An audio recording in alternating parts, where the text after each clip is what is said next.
Hello, Zimbabwe, and welcome to LiveTalk. We're coming to you live from Studio 7 at the Voice of America in Washington, and I'm your host, Marvelous Mhlanganyahuye.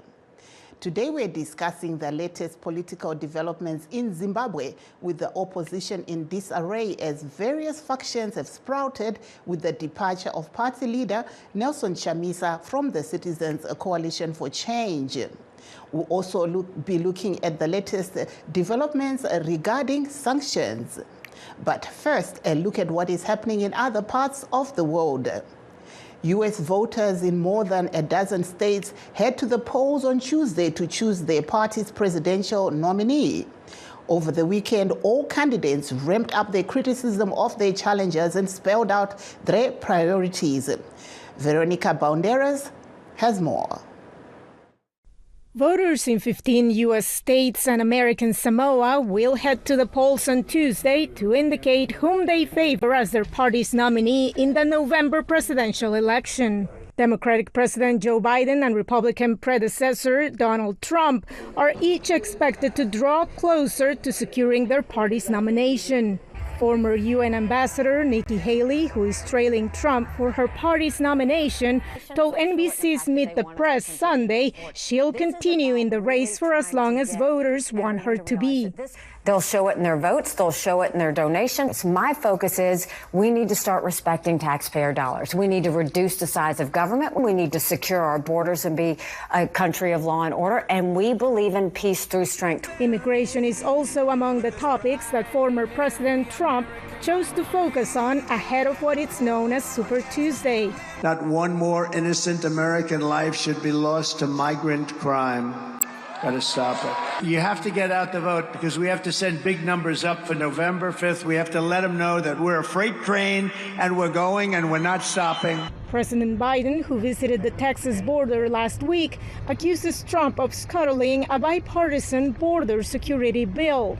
This past Saturday, First Lady Jill Biden shed light on another topic that she argues voters should consider ahead of Super Tuesday: women's reproductive rights. He's considering a national abortion ban. Donald Trump is dangerous to women and to our families. We simply cannot let him win. President Biden is all but guaranteed to be his party's nominee. On the Republican side, Trump needs to secure at least 1,215 delegates to officially secure the nomination. It could take several days for all of Tuesday's results to be formally announced. Veronica Valderas Iglesias, VOA News, Washington. And still in the United States, more states will hold primaries on Tuesday, March the 5th. That's any other day in this election cycle. But what is Super Tuesday? Let's take a look.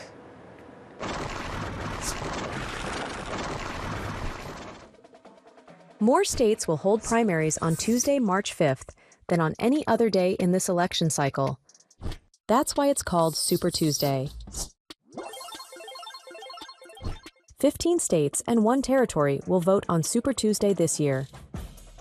In Iowa, results of the Democratic primary will be announced. It takes 1,420 pledged delegates, 36% of all delegates, to win the Democratic Party's presidential nomination. It takes 1,215 delegates, 50% of all delegates, to win the Republican Party's presidential nomination. The phrase Super Tuesday did not emerge until 1976.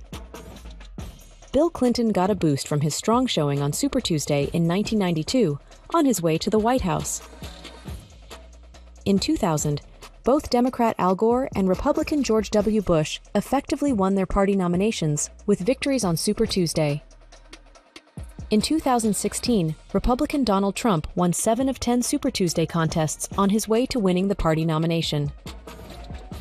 Candidates who won Super Tuesday and won their party's nomination: Ronald Reagan, George H.W. Bush, Bill Clinton, George W. Bush, Al Gore, Hillary Clinton, Barack Obama, and Donald Trump. And And in local news, Mines and Mining Development Minister Shemu Soda today announced that a light oil has been discovered by Geo Associates in the Mukuyu deposit in Muzarabani, Mashonaland province, in the Kabora Bassa Basin, some 300 kilometers north of the city's capital, Harare. He addressed journalists in Harare today. We are pleased to announce that from the 11 samples that were extracted yesterday, Geo Associates reported to government that they made further discoveries, this time of light gas, condensate, helium, and hydrogen. The hydrogen which they discovered does not contain hydrogen sulfide, which is an undesirable constituency of our petroleum products. And there is potential from the light oil which was discovered to be beneficiated to produce diesel, petrol, and jet A1. This is a huge step in the realization of our vision 2030, where we aspire to become an upper middle income economy. That was Mines and Mining Development Minister Shemu Soda in Harare, speaking to reporters. Please stay tuned as we take a brief break. We'll be right back. In times of change, when the world seems uncertain and what we hear doesn't reflect what we see, we seek the truth. When we are told only part of the story, we lose trust. In moments of crisis, our dreams, hopes, and wishes for a better tomorrow depends on a free press. At Voice of America, we bring you the stories that people take risks to see. We connect the world and unite it with truth. At Voice of America, we show you the whole picture. And now back to our topic. Last Friday, there was a bomb scare at the Zimbabwe's major airports that prevented President Emmerson Mnangagwa from flying to Victoria Falls for an energy conference. His plane returned to Harare, and Zimbabwe said it was carrying out investigations on the issue. Meanwhile, President Mnangagwa today officially opened the 56th session of the Economic Commission for Africa Conference of African Ministers of Finance, Planning and Economic Development in Victoria Falls. We will also look at the scuffle that broke out at the burial of Mo Blessing Ali over the weekend between Job Sikala and Nelson Chamisa supporters. Ali was laid to rest at Zororo Cemetery in Chitungwiza. Almost 2 years ago is when Ali passed away. And her remains were kept at Chitungwiza Hospital mortuary following the arrest of her attorney, Job Sikala. And we'll also be looking at developments regarding the sanctions that have been leveled against President Emmerson Mnangagwa and the First Lady, Auxilia Mnangagwa, also some of his allies, Mr. Tagwirei, and also the police chief, Mr. Godwin Matanga, the Commissioner General of ZRP, and these were announced today by the Department of Treasury's Office of Foreign Assets Control. And they designated 11 individuals, including the President Emmerson Mnangagwa, and 3 entities and their involvement in what they called corruption or social human rights abuse. So we'll be discussing some of those topics. This is breaking news that just came out. And to discuss the topic in detail, we are joined via Skype by ZANU-PF Information Director Farai Marapira and political analyst Tawanda Jokora. Welcome to the program, gentlemen. Hello. I'm not sure if we have any of our guests coming in, but yes, Mr. Marapira, can you come on to the screen, please? And Mr. Jokora? Yes, can you hear me? Yes, I can. Very much, marvelous. Yeah. Zimbabwe.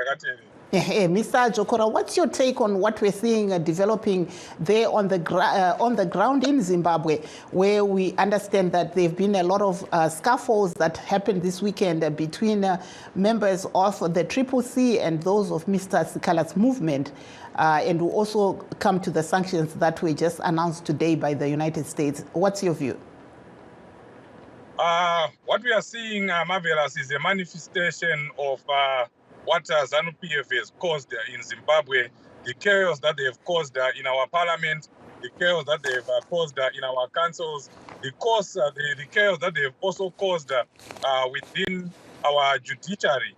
You remember what happened with an imposter, a complete imposter, Shabangu, who managed to recall over 25 people belonging to CCC, and of course, nobody knew him, nobody knows who he is, and now ZANU-PF has achieved what it has achieved, because we have always said and we have always maintained that Shabangu was sponsored by ZANU-PF to do what he is doing, to do what he did, so that ZANU-PF can end up with a 2/3 majority in parliament. And now this is what has happened. ZANU-PF has a 2/3 majority. And what it now means to the people of Zimbabwe is that people are angry, generally very angry because of that, because it was clear to everyone that this is a ZANU-PF sponsored scheme,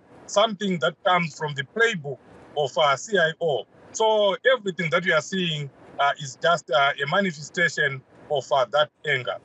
That is what we saw at More Blessing Ali's burial. Thank you so much, Mr. Marapira. Welcome to the program. Hello, Mr. Marapira. Thank you so much for having me. Thank you so much. You heard there Mr. Kawanda Jokora accusing your party, ZANU-PF. They're saying that they're pointing a finger at you, saying that you had something to do with what we saw happening in the opposition party politics, where we saw Mr. Shabangu recalling members of parliament, and then we saw over the weekend a part of, Mr. Chamisa's followers and Mr. Sikala's followers having a scuffle at the burial of the late More Blessing Ali. What's your take?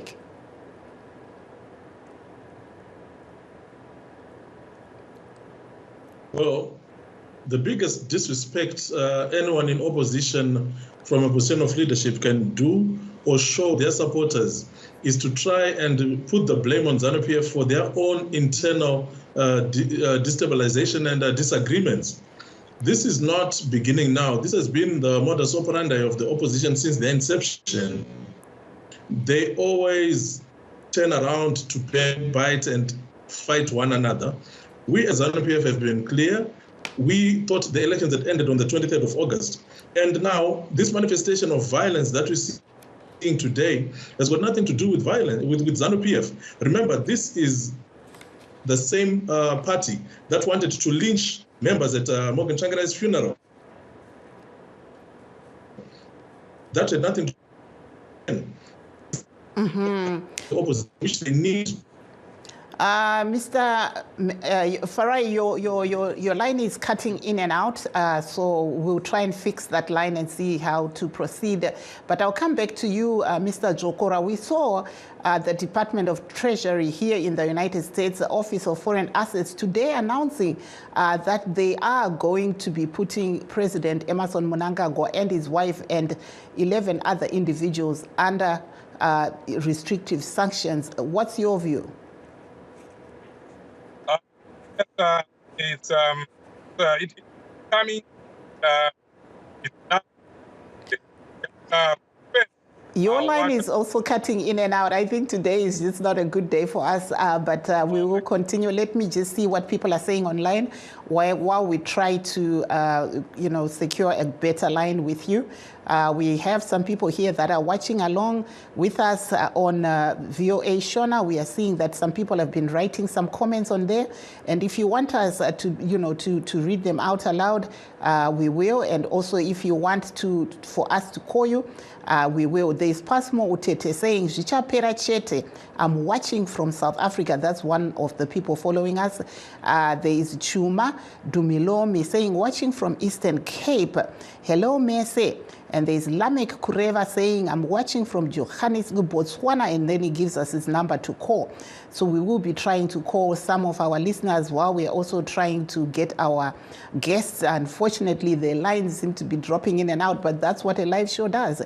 Pana chino kuramba munashe, anza pana chatingataura. Kunze kwekuti hurumende yava Mnangagwa. Ichimbopawo mukana kuna vachamisa. This is what someone here called Mr. Munashe Chinokuramba is saying on VOA Shona. Thank you very much. Peace Maida saying, true. Anza unyepe zvichapera. He's concurring to what someone else said regarding the situation in Zimbabwe. So for those that have just joining us, we are actually live on all our Facebook pages. We are live on VOA Shona, VOA Studio 7, and VOA Ndebele. And you can also watch us live on YouTube. We'll be trying to get hold of our guests. Their lines seem to have just, disappeared, but we will try to get them back. And I understand we have Mr. Jokora back. Mr. Jokora, taura itinzwe mamuri kutaura pamusoro pe zvataona zvichiitika nhasi kuti hurumende yeAmerica yazivisa kuti ichaisa pasi pezvirango vaMnangagwa nemudzimai wavo nevamwe vavanodyidzana navo, asi tikaona vachibviswawo vamwe zvakare pazvirango izvi. Taura itinzwe. Ndanga ndichi zvinhu izvi zvakagara zvichionekwa kuti ndokwazviri kuenda, nekuti dzimwe nyika dzose dziri kuona zviri kuitika muZimbabwe, dziri kuona kutambura kuri kuita vana veZimbabwe, dzoonawo zvakare zviri kuitwa nehurumende yedu, kuba kwavari kuita mari. Makaona zvakaitwa negold mafia, voonawo zvakare kutyora kwavari kuita kodzero dzevanhu. Mo Blessing Ali akavigwa akapondwa nevanhu vanozikanwa, Onenguve akapondwa kukwekwe, Mr. Tuesday vakapondwa kuBulawayo. Vanhu vazhinji vari kurasirwa neupenyu hwavo nenyaya dzepolitics. Moonawo vaJob Scala vakagara mujeri kunokwana kuita makore anokwana kutosvika 2 vachigarira nyaya yavasina kupara, mhosva yavasina kupara. Makavaona vachipuritswa mukoti vachinzi havana mhosva, asi munhu anga akagariswa mujeri. Saka zvese zviri kuratidza kuti hurumende yavaMnangagwa yaita mbiri yekutyora kodzero dzevanhu, voisawo kuti nyaya yekuti vanobira sarudzo zvinoonekwa neSADC, zvinoonekwa neAU, zvinoonekwa neEU, zvinoonekwa nedzimwe nyika dzatakavakidzana nadzo nedzimwe dzekumadokero. Saka zvinhu zvose izvozvo zvinoita kuti dzimwe nyika dzizotaura kuti aiwa, kugarisana kwamuri kuita muZimbabwe hakuna kunaka, muri kudzvanyirira vana vechipikirwa, vana veZimbabwe. Saka regai timbokurangai neizvozvi izvi, nakuti vana veZimbabwe vazive kuti kana vaMnangagwa vari ivo vatongerwa zvirango zveupfumi, havasi kutongerwa kunzi haasi mabhizinesi, ndivo voga vanzi vasapinde mune nyika idzi kana iko kuno kuAmerica, ndivo voga. Saka hazvina zvazvinokanganisa kune mwana weZimbabwe. Ivo ndo vanenge vasingabvumirwe, mudzimai wavo ndiye anenge asingabvumirwe kutsika muAmerica. Saka zvinhu izvozvo zvinofanira kuitika nekuti Zimbabwe yanyanya kutyora zvirango zveupfumi. Thank you very much. Let me try Mr. Farai Marapira, if we can, maybe your line is better now. Hello, Mr. Marapira. Yes, I'm here. Yes, I think your line might be better now. Yeah, you were just, you can just finish off what you were saying, and then we'll go into the issue that is breaking news that we just saw developing here in the United States. If you can finish your view on what's happening within the opposition, then we move over to the breaking news from here. Okay, thank you. You can go ahead. Let me know when I can start. Yeah, you can go ahead. Well, it is very clear that there is a denialism within the opposition. Unfortunately, the leaders and the people that speak on behalf of the opposition, like my good brother here, know and consciously spread these falsehoods. ZANU-PF has got nothing to do with the intestine battles and fights that have been happening within the opposition. The opposition clearly knows that they have a culture of violence, and as mature leaders, they should be facing this elephant in the room honestly. Because it was not ZANU-PF that wanted to ban Ms. Kupe and Mr. Monzora in a hut at Morgan Tsvangirai's funeral. As opposition members trying to do that. Remember, it was the youth leader of the opposition who was controlling the youth and stopped them from doing this. So the opposition needs to be mature enough and needs to be honest enough and respectful enough of its followership to be able to look at the elephant in the room and address it. And this is unfortunately something they have not yet matured into doing. They will commit these acts of violence, and as long as they can blame ZANU-PF, they will hide behind that. But the people of Zimbabwe are not so foolish as to buy each and every lie that is going to be sent their way. They know the truth. They are seeing the facts. The democracy is maturing. This politics of denialism is going to come back and bite them as we progress, which is why we see this is an opposition now in disarray. It is an opposition built on toxicity, on politics of hatred, on politics of dehumanizing anyone with a thought which is contrary to yours. So now, even amongst themselves, they can no longer have a mature democratic discourse. Anytime there's disagreement, they tend to pick X's and X's, trying to hack one another. And this is a clear result of the ideology which is propagated by the leadership. Vamarapira tiri ipapo taona kuti nhasi hurumende yeAmerica yazivisa iyo kuti ichaisa pazvirango mutungamiri wenyika yeZimbabwe vaEmmerson Mnangagwa nemudzimai wavo nevamwewo vakadai savatagwirei nevamwe vavanodyidzana navo. Munoona sei zvaitwa naAmerica izvi?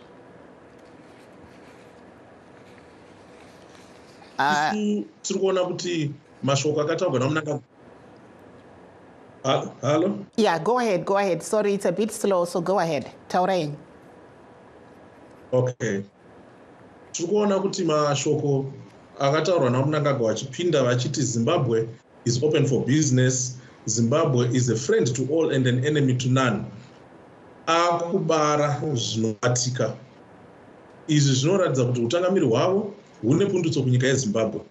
Asi tiri pane izvozvo, isu tinongoti isi tinoda kuti zvirango zvose zvibviswe zvisudurutswe nekuti hapana kuti tisare tine kana chimwe chirango chimwe chete, nekuti kana mutungamiri wenyika, mudzimai wavo nevamwe vatungamiri vakuru vemukati mehurumende vachiiswa pamasanctions, tinongoti Zimbabwe inenge ichiri pamasanctions nekuti tinoenda kuma-international engagement, ndivo zviso, ndivo vamiriri venyika yedu. Saka isu tinongoti nezvavaita tazviona, asi masanction ose ngaabviswe nekuti hapana kodzero yekuti tinge tine zvirango izvozvo kubva pakutanga.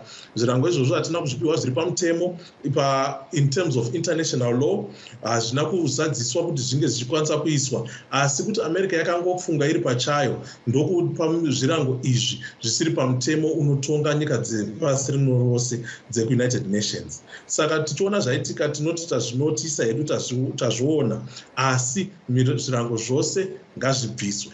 Mr. Marapira, we see that the United States government is saying that, you know, they are leveling these sanctions against these individuals because of corruption and serious human rights abuses. So if this is addressed, why is it that, you know, these members are not addressing what the United States are asking them to address so the sanctions can be lifted? Well, the first and foremost thing we need to be honest with one another is that these sanctions were never put because of any abuses or any corruption, allegedly.